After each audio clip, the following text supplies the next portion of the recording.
أما بعد سبحانك لا علم لنا إلا ما علمتنا إنك أنت العليم الحكيم أشهد أن لا إله إلا أنت أستغفرك وأتوب رب زدني علما رب اشرح لي صدري ويسر لي أمري واحلل عقدة من لساني يفقهوا قولي اللهم صل على سيدنا محمد وعلى آل سيدنا محمد۔ میرے محترم بزرگوں، دوستوں، عزیزوں، ہمارا جمع ہونا اس خاص کام کے لیے ہے، خاص مقصد کے لیے ہے۔ اگر ہم اس کے حاصل کرنے میں کامیاب ہو گئے تو ہماری حاضری کامیاب ہے، اگر اس مقصد کو حاصل کرنے میں ناکام رہے تو کچھ بھی کر لیا جائے وہ حاضری ناکام ہے، کامیابی نہیں ہے۔ محنت بھی کی، مشقت بھی کی، کرایہ خرچ کر کے آئے، اہل و عیال کو چھوڑا اور پھر آ کر وقت ایسے نہ گزارا جس سے کامیابی ہوتی ہے تو یہ ناکامی کا سودا ہے۔ اس پر ہمیں غور کرنا چاہیے۔ بیعت تو ہو گئے،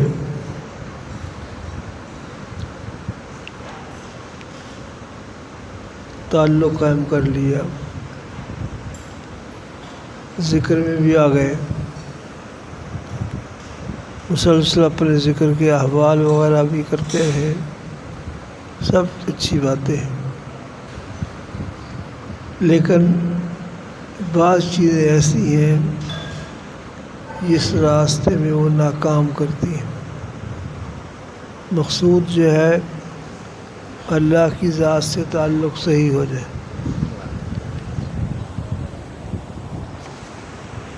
اللہ کا یقین حاصل ہو جائے، اللہ کی محبت نصیب ہو جائے، رسول اللہ صلی اللہ علیہ وسلم کی محبت نصیب ہو جائے، اور آپ علیہ السلام کی سچی غلامی مل جائے۔ یہ دولتیں ہیں جس کی خاطر یہ تصوف و سلوک کی محنت ہوتی ہے۔ تو تعلق قائم کرنے کے بعد، بیعت ہونے کے بعد، اس کے مقصد کو حاصل کرنے کے لیے کچھ آداب ہیں، ان آداب کا لحاظ کرنا ضروری ہے، ورنہ فائدے کی بجائے نقصان، فائدے کی بجائے نقصان، محبت و معرفت کی بجائے کچھ اور۔ اگر وقت صحیح گزارا، معاملہ صحیح رکھا تو انشاءاللہ اس مقصد میں کامیابی ہوگی، لیکن اگر وقت ہم نے ضائع کر لیا، ضائع کرنے کا معنی یہ بھی ہے کہ ذکر کو وقت ہی نہ دیا، اپنے دنیا کام میں لگے رہے، رسماً بیعت کر لی صرف، باقی ذکر کرنا ہے، خلوت میں بیٹھنا ہے، اس کا لحاظ ہی نہیں ہے۔ محرومی کا ایک سبب یہ بھی ہے،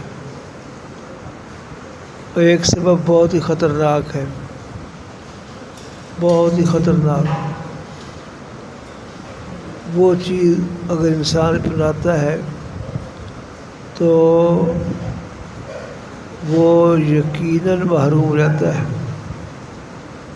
کچھ لوگوں کے ذہن میں بات ہوتی ہے اپنے شیخ کی تو محبت کرو، ادب کرو، احترام کرو، دوسرے مشائخ کی پگڑیاں اچھالو، بے ادبی کے جملے کہو، اس کو یا اس کے مریدوں کو نیچا دکھانے کے لیے اس طرح اپنے شیخ کی تعریف کرنا کہ ان کی بے ادبی ہو جائے، یہ خطرناک چیز ہے۔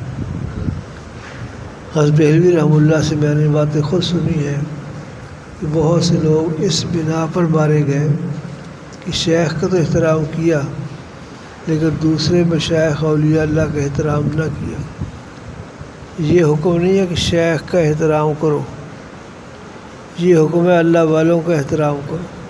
اللہ والے لاکھوں ہو سکتے ہیں، کسی کی بے ادبی کرنا، کسی پہ تنقید کرنا، کسی کے سلسلے پر اعتراض کرنا۔ کچھ بیوقوف لوگ یہ اونچی اور آہستہ آواز میں ذکر کرنے پر بھی اعتراض کرتے ہیں، کچھ آہستہ آواز کرنے والوں کا مذاق اڑاتے ہیں، کچھ اونچی آواز سے ذکر کرنے والوں کا مذاق اڑاتے ہیں، حالانکہ دونوں پر حق ہے۔ آہستہ ذکر کیا جائے وہ بھی حق ہے، اونچی آواز سے کیا جائے وہ بھی حق ہے۔ اس میں بحث کی گئی ہے کیا اونچی آواز سے ذکر کرنا بہتر ہے یا آہستہ آواز سے ذکر کرنا بہتر ہے۔ علامہ شامی نے فیصلہ دیا ہے جس کا مرشد جس کو جو طریقہ بتا دے اس کے لیے وہی بہتر ہے۔ جس کو بتایا بھی ذکر بالجہر کرو اس لیے بالجہر ہی بہتر ہے، جس کو شیخ نے بتایا آہستہ کرو اس کے لیے آہستہ ہی کرنا بہتر ہے۔ علامہ شامی کا یہ فیصلہ ہے اور سب سے معتدل قول یہی ہے، نہ اس کی بے ادبی نہ اس کی بے ادبی، دونوں کو احترام کی نگاہ سے دیکھا جائے۔ ایک بات تو یہ ہوئی کہ دوسرے مشائخ اللہ والے کوئی بھی ہوں ان کا ہم احترام کریں، ادب کریں، اس لیے کہ ان کو اللہ سے نسبت حاصل ہے، ہم نے ان کی نسبت کا احترام کرنا ہے۔ اللہ اکبر، بات یاد آ گئی، لمبی ہو رہی ہے، کیا کریں۔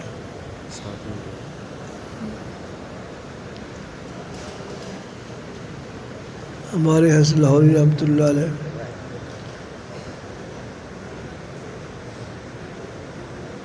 انہوں نے ایک بات کہی،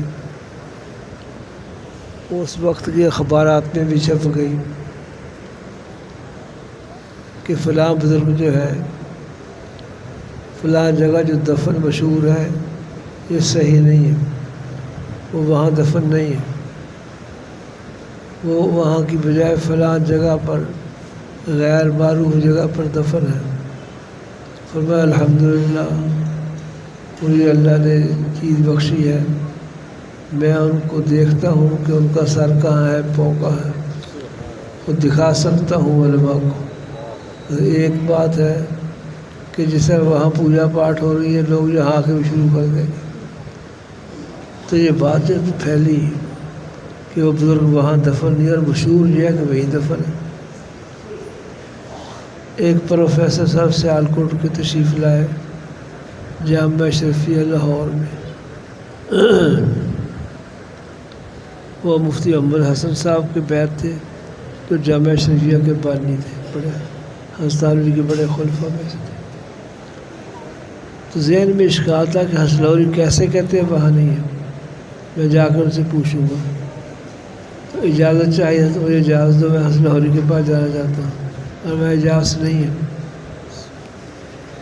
پھر فرمایا کہ تم انگریزی دان جو لوگ ہو اپنے پیر کا تو احترام کرتے ہو، دوسروں کی بے ادبی ویسا احترام نہیں کرتے، اس سے فائدے کی بجائے نقصان ہو۔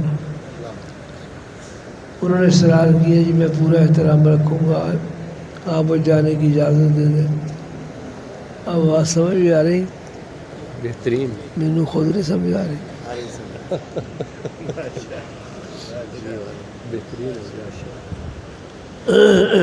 اتنا حوصلہ بڑھائے جاؤ۔ تو مفتی صاحب نے کہا ٹھیک ہے اجازت ہے، لیکن جتنا تم میرا احترام کرتے ہو، وہ پیر تھے ان کے، اس سے 10 گنا زیادہ حسن لاہوری کا احترام کرنا۔ یہ شرط لگا کر بھیج دیا، وہ آ گئے۔ ذہن میں وہ اشکال تھا جو پوچھ رہا تھا کیسے فرماتے ہیں جہاں وہ بازار نہیں ہے۔ تو لیکن وہ یاد آیا کہ شیخ نے کہا تھا 10 گنا احترام زیادہ کرنا، تو ارادہ چھوڑ دیا، سوال نہیں کیا۔ حسن لاہوری بڑے صاحب کشف تھے، انہوں نے فرمایا پروفیسر صاحب تم کچھ پوچھنے آئے ہو پوچھو، خود فرما دیا۔ انہوں نے پھر پوچھا کہ حضرت سب دنیا کہتی ہے وہ وہیں دفن ہے، آپ نے نئی بات کہہ دی ہے کہ فلاں جگہ قلعے میں دفن ہے، تو طبیعت کو اطمینان نہیں ہو رہا، یہ پوچھنے کے لیے آیا ہوں۔ فرمایا مراقبہ کرو، ان کو مراقبہ کروایا۔ مراقبے میں ان بزرگوں کے مزار کا مسئلہ تھا، ان کی زیارت کرا دی۔ وہ اپنی زبان سے کہہ رہے ہیں حسن لاہوری جو فرماتے ہیں وہ ٹھیک ہے، تو میرا مطلب ہے کہ دوسرے بزرگوں کا احترام ادب بھی بہت ضروری ہے۔ دوسری بات یہ ہے کہ زندگی کے لمحات کو ضائع نہ کیا جائے، شیخ کے بتائے ہوئے اذکار اسباب ان کو پابندی سے کریں، کوشش کریں کبھی ناغہ نہ ہو، پھر آپ دیکھیں گے انشاءاللہ بہت جلدی فیض ہوگا۔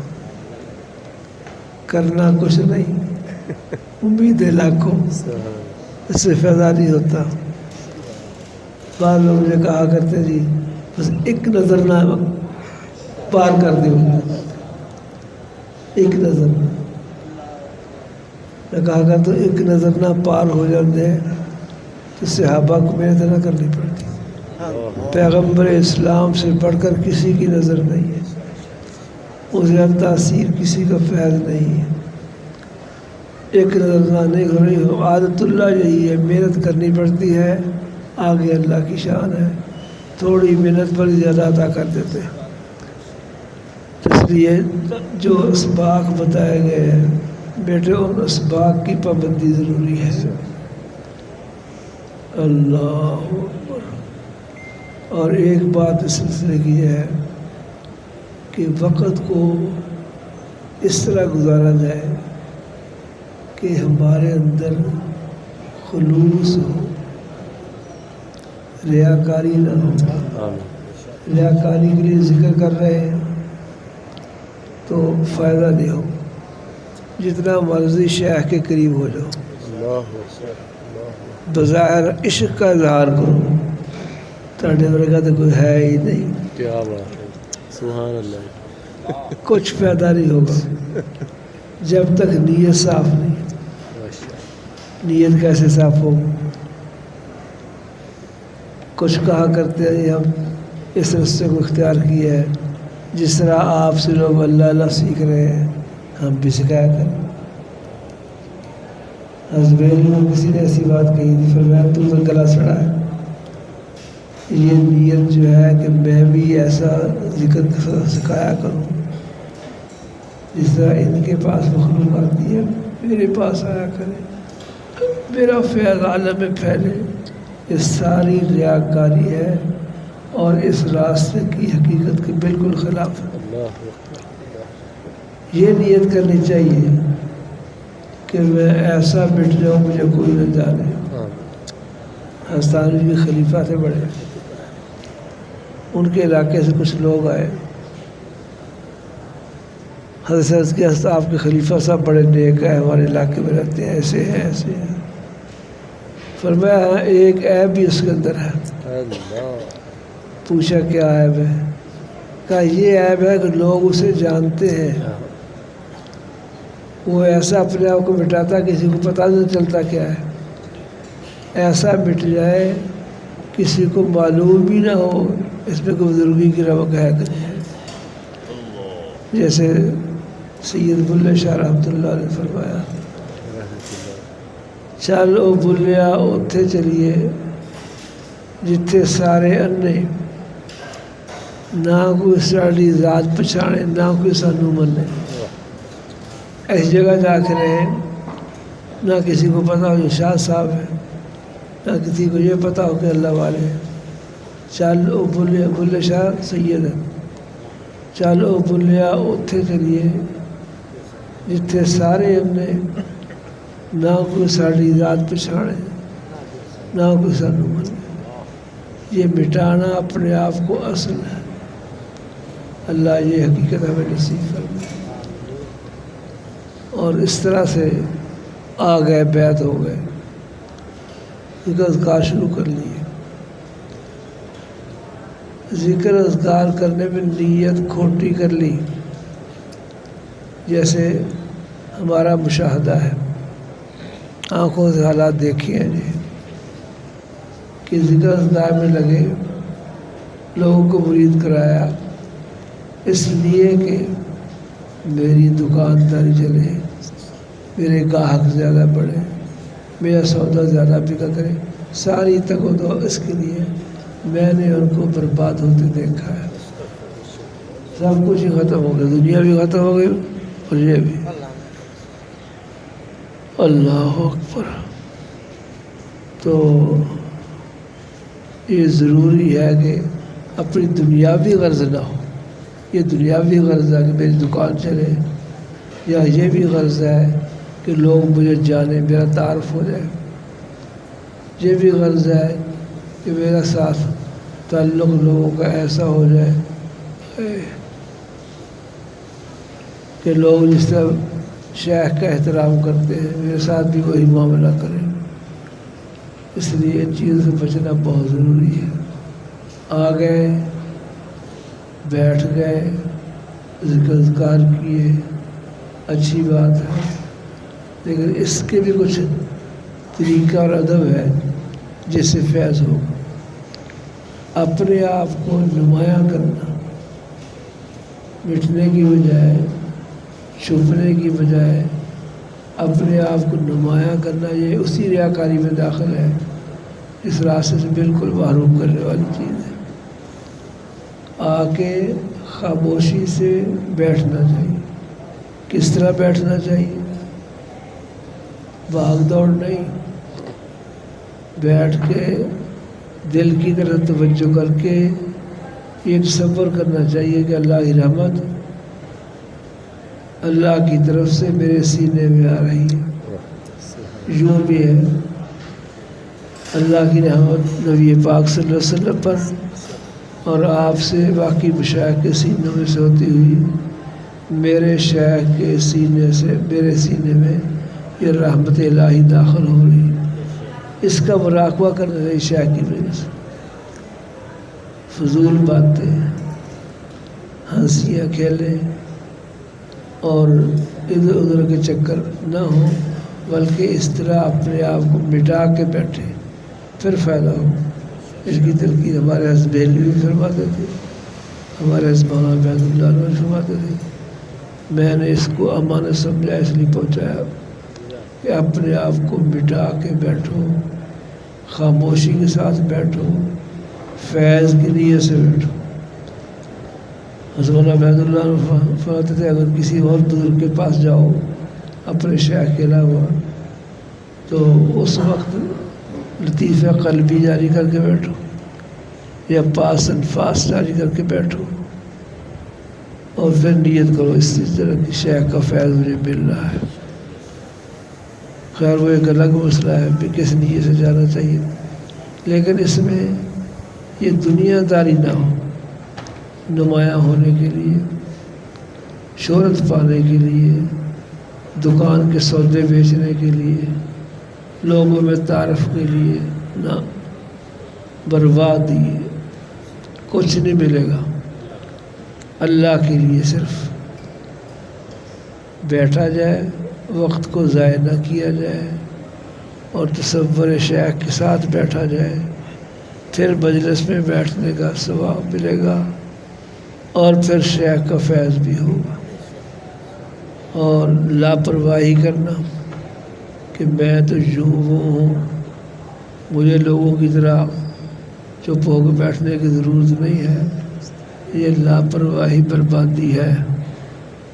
کچھ لوگ یہ چیزیں مانتے ہیں لیکن اپنے لیے نہیں مانتے، کیونکہ لوگ ایسا کریں، بے وقوفا خود کرو گے تو خود کو فائدہ ہوگا، لوگ کریں گے ان کو تو فائدہ ہو جائے گا، تمہیں کیا فائدہ حاصل ہوا؟ اس لیے خاموشی کے ساتھ بیٹھنا چاہیے، سکون کرنا چاہیے۔ کوئی ذمہ داری کو ڈیوٹی شیخ لگا دے تو پھر اس کا کام کرنا تو حکم کی تعمیل ہے، ٹھیک ہے۔ جیسے یہ نماز عشاء کے وقت نا اندر بھیجتے ہیں، چلو بھی اندر ہال کو بھر دو، برآمدے کو بھرو، صفے سیدھی کرو، یہ کام عبادت۔ اقبال جاوید یہ کام بڑی ہمت سے کرتا ہے، میں دیکھ کے خوش ہوتا ہوں۔ یہ کام کرنے کا شرعی مسئلہ ہے، شرعی مسئلہ کہ صفے صحیح ہونی چاہیے، اگلی جگہ خالی نہیں ہونی چاہیے۔ تو ویسے یہ کام تو ذمہ لگ گیا نا، جو ذمہ داری نہ ہو اس کو بلا وجہ ذمہ داری بنا کر اپنے آپ کو نمایاں کرنا، یہ صحیح نہ ہوگا، غلط ہوگا۔ اللہ پاک توفیق عمل نصیب فرمائے۔ یہ کمالات جو ہے نا، روحانی کمالات ہر کسی کے اندر اللہ نے رکھے ہوئے ہیں، کمالات روحانی۔ صرف یہ ہے وہ کمالات ہمیں نکالنے نہیں آتے، ان پر جو مٹی اور گرد و غبار پڑی ہوئی ہے وہ ہٹانی نہیں آتی۔ اس لیے حضرت پیر بھیک شاہ صاحب ایک بڑی اچھی بات کہتے ہیں، کہتے بھیکا سب دی گدڑی لال، بھیک تمام لوگوں کی جو گدڑیاں ہیں اس کے اندر لال ہیں، ہیرے ہیں، جواہرات ہیں۔